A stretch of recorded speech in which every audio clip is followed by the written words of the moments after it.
Nilikutana na kijana mmoja aliyeuza nyumba ya urithi kwa ajili ya nyashi. Kwa majina naitwa Tom Vifurushi. Jina hili limetokana na mimi kupenda nyashi.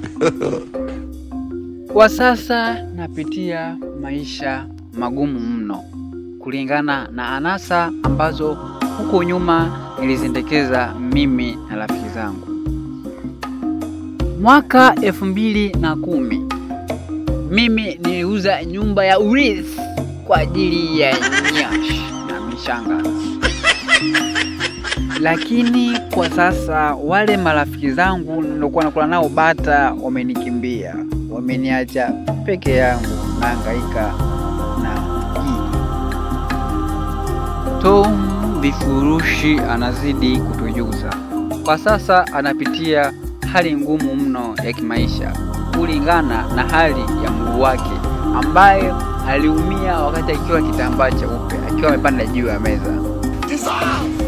Kwa sasa anaishi yeye na mdogo wake huko kijijini ambapo huwa anapata maji umbali mrefu mno kutokea kijiji jirani.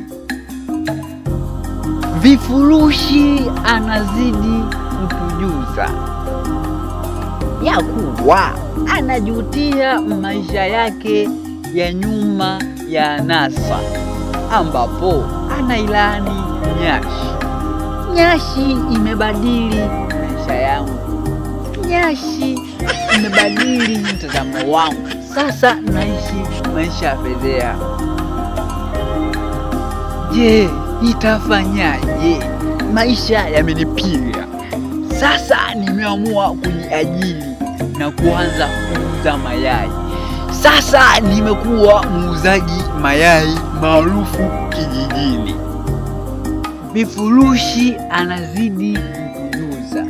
Licha ya hayo yote, wateja wamekuwa hawamuungishi. Wateja wamekuwa wakimkimbia.